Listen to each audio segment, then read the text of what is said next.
안녕하세요. 하루 필수 말씀 충전 하필 큐티 조정환입니다.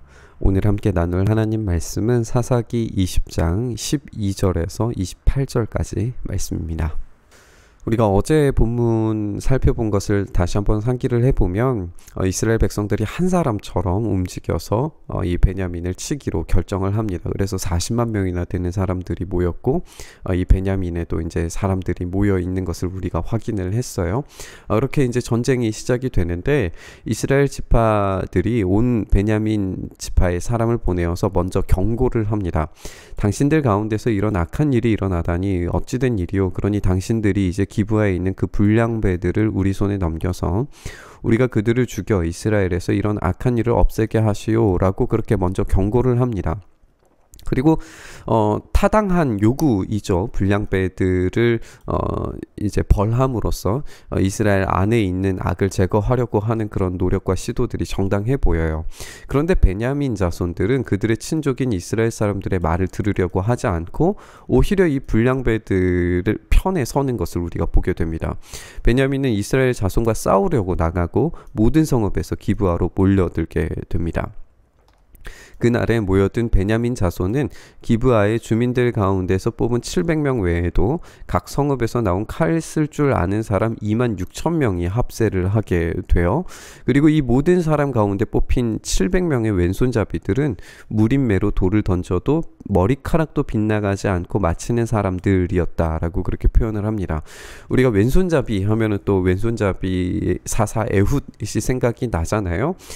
그렇게 이 베냐민 지파 가운데에서 이 유명한 왼손잡이들, 그런 실력 있는 사람들이 지금 함께 모여서 이 에너지가 하나님의 약속, 정복하지 못한 그 땅을 정복하는 데 사용되는 것이 아니라 서로가 서로를 죽이는데, 이 약속의 자녀들이 서로 내전하는 데 사용되고 있다는 것이 이 사건의 비극인 거죠. 이스라엘 사람들에게는 베냐민 자손을 제외하고도 칼을 쓸 줄 아는 사람이 40만 명이나 있었는데 그들 모두 잘 싸우는 용사였어요. 그래서 이들이 이제 전쟁을 시작을 합니다. 이스라엘 자손이 일어나서 베델로 올라가서 하나님께 여쭙니다. 우리 가운데 어느 지파가 먼저 올라가서 베냐민 자손과 싸워야 합니까? 라고 그렇게 질문하니까 주님께서 이야기하세요. 유다 지파가 먼저 올라가라. 다음날 아침에 이스라엘 자손이 출동하여서 기브아 맞은편에 진을 쳤어요. 이스라엘 사람은 베냐민 자손과 싸우려고 나가서 전투태세를 갖춥니다. 그러자 베냐민 자손이 기브아에서 나와서 그날에 이스라엘 사람 22,000명을 땅에 쓰러뜨려 버립니다. 이게 이제 베냐민 자손보다 더 많은 사람들이 이스라엘 사람들인데 이스라엘 사람들이 오히려 져서 22,000명이 죽게 되는 이런 사건이 벌어지게 된 거예요. 그래서 이스라엘 자손은 베델로 올라가서 주님 앞에서 날이 저물도록 목 놓아 울면서 여쭙니다. 우리가 다시 가서 우리의 동기 베냐민 자손과 싸워도 되겠습니까? 그때 주님께서 올라가서 싸워라 라고 그렇게 말씀하세요. 이스라엘 사람들은 스스로 용기를 내어서 첫날 대열을 갖추었던 그곳으로 가서 다시 전투태세를 갖추게 됩니다. 그 이튿날에 이스라엘 자손이 베냐민 자손을 치려고 가까이 나아갔어요. 베냐민 자손은 이튿날에도 그들을 대항하려고 기브아에서 나와서 이스라엘 자손 18,000명을 땅에 쓰러뜨렸는데 모두 칼 쓸 줄 아는 사람이었다라고 이야기를 합니다. 22,000명이 죽음 이후에 18,000명이 죽었어요. 4만 명이나 되는 사람이 죽었잖아요. 우리가 이제 살펴본 것처럼 40만 명의 사람들이 있었는데 이 중에서 지금 4만 명이 죽음을 당한 거예요. 10분의 1이 죽게 된 거죠. 이런 엄청난 비극이 지금 벌어지게 된 겁니다. 그러자 이스라엘 자손이 베델로 올라와서 주님 앞에 목 놓아 울기 시작합니다. 거기에서 날이 저물도록 금식하고 화목제와 번제를 드리고 주님께 다시 여쭙니다. 왜 베델로 올라갔는지에 대해서 다시 한번 설명하는데 하나님의 언약궤가 베델에 있었고 아론의 손자이며 엘르아살의 아들인 비느하스가 제사장으로 있는 때였다라고 그렇게 설명을 하고 있어요. 그러니까 오늘 이 장면이 이제 비느하스가 제사장으로 있을 때니까 이건 이제 가나안 땅으로 들어온 지 얼마 되지 않은 시점이라는 것을 우리가 확인을 해볼 수가 있어요. 비느하스가 어떤 사람입니까? 이방인과 함께 이제 음행을 행한 사람을 창으로 꿰어서 죽인 그 사람이잖아요. 그러니까 그 사람이 지금 아직 제사장으로 살아 있음에도 불구하고 이 엄청난 사건이 벌어지고 있는 것을 우리가 보게 되는데, 그래서 이 사사기가 이 마지막 뒷부분에 나오는 두 사건, 그러니까 레위로 연결되어지는 개인 제사장이 되는 이 모세의 손자, 그리고 이 아론의 손자, 이 두 손자들이 레위 사람들로 다시 한번 등장을 하면서 사사기 전체가 이 앞뒤로 싸고 있는 모든 내용들이 하나님 앞에서 얼마나 타락한 모습들로서 이 가나안 땅에서 살고 있었는지에 대해서 적나라하게 보여주는 그런 장치로 기능하는 거예요. 그래서 이것은 어떤 시대의 흐름으로 우리가 읽을 것이 아니라 어떤 전체적인 이 사사기의 전반적인 내용들을 보여주기 위한 그런 이야기를 처음과 끝에 배치했다는 것을 우리가 이해를 했으면 좋겠어요. 어쨌든 그래서 이 비느하스가 제사장으로 있는 이때임에도 불구하고 베냐민 지파 사람들이 완전히 멸문당할 위기에 놓여져 있는 것을 우리가 보게 되는 거죠. 우리가 또다시 올라가서 우리의 동기 베냐민 자손과 싸워도 되겠습니까? 아니면 그만두어야 하겠습니까? 라고 그렇게 질문하자 주님께서 올라가거라. 내일은 틀림없이 내가 그들을 너희 손에 넘겨주겠다. 라고 그렇게 이야기를 하고 계세요. 베냐민은 회개의 기회를 날려버립니다. 하나님께 돌이켜야 했음에도 불구하고 자신들의 식구를 보호하려고 했는지 이스라엘 자손들이 한 사람처럼 움직이는 것을 두려워하지 않았어요. 그래서 모은 사람들이 26,000명이었고 그 가운데서도 700명의 왼손잡이들은 훈련된 전문 병사들이라는 걸 우리가 알 수가 있습니다. 그들의 자신감이 이제 충만한 거죠. 하나님을 두려워함도 없고 동족들에 대한 요구도 묵살할 정도로 자신들의 힘과 실력을 믿었습니다. 문제는 이스라엘 사람들이 한 사람처럼 모여서 40만 명이 모였는데도 불구하고 힘을 못 쓰고 있다는 거예요.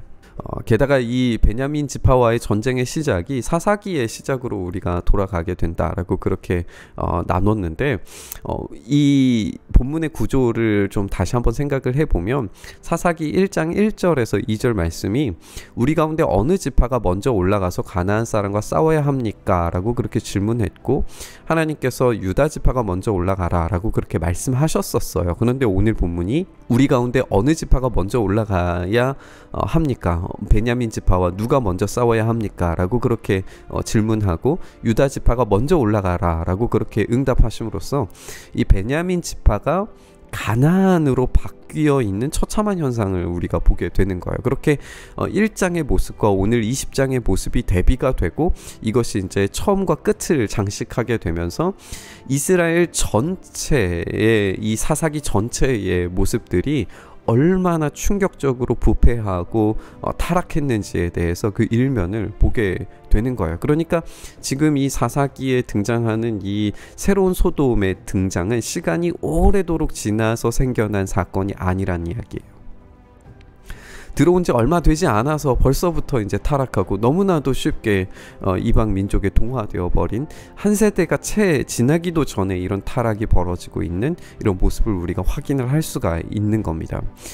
그리고 오늘 이 두 번의 정복의 실패는 이스라엘이 약속을 제대로 이행하지 못했던 모습처럼 강한 힘을 가지고 있으면서도 제대로 힘을 발휘하지 못하는 그 연약한 이스라엘의 민낯을 그대로 보여주는 것 같아요. 우리는 이 본문에서 이 나약한 이스라엘과 변질된 베냐민의 모습을 동시에 발견합니다. 베냐민은 가나안 족속이 되어버렸고 이스라엘 백성들은 힘이 없고 연약합니다. 저 여호수아와 갈렙이 용기를 가지고 가나안 민족을 쳐부수던 모습과 거리가 완전히 먼 거죠. 왜 그랬을까요?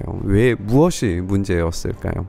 오늘 본문은 하나님께 질문하기는 했지만 그 관계가 제대로 정립되지 않은 상태였다라고 하는 사실을 금식과 화목제, 번제를 통하여서 살펴볼 수가 있어요. 그들은 내부의 적을 소탕하는 데 관심이 있었지 하나님과의 관계가 제대로 정립되어져 있는지에 대해서 소홀했던 것 같아요. 두 번의 싸움을 먼저 진행하지만 그 가운데에서 하나님과의 관계, 우리 내부에 있는 그 문제 때문에 먼저 회개하고 먼저 예배하고 먼저 하나님 앞에 엎드리는 그런 장면들이 등장하지 않았던 것을 우리가 살펴볼 수가 있는 거예요. 우리 또한 가나안처럼 될 수 있다는 것을 우리가 그런 경각심을 가지고 살펴보아야 됩니다. 변질될 수 있고 문제가 생길 수 있어요. 근데 그것을 해결하는 것은 칼을 들이밀어서 무조건 수술만 하는 것이 정답은 아니라는 겁니다. 우리는 약하고 어리석어서 실수와 실패를 반복할 수 있어요. 그런데 하나님께서는 그 모든 문제를 해결하실 수 있는 정답을 알고 계십니다. 하나님과의 관계가 제대로 세워져 있다면 그 정답을 우리가 제대로 들을 수 있고 제대로 싸울 수 있고 제대로 문제를 해결할 수가 있어요. 우리에게 하나님과의 관계가 제대로 정립되어서 우리의 문제를 다시 돌이킬 수 있는 계기가 마련될 수 있기를 소망해 봅니다. 오늘 이 본문의 말씀 묵상하면서 우리가 아무리 가나안처럼 변해 버렸을지라도 하나님께서 그 썩은 살을 도려내시고 다시 회복시키실 수 있는 분이심을 확신하면서 우리가 하나님과의 관계가 먼저 제대로 정립되는 그런 삶을 살 수 있게 해달라고 오늘 하나님 앞에 더 가까이 나아가는 그런 묵상의 시간 될 수 있었으면 좋겠습니다. 주님, 우리가 연약하여서 주님과의 관계가 무너지고 어그러졌음에도 불구하고 그것을 제대로 발견하지 못했고 그 가운데 온전히 서지 못했습니다.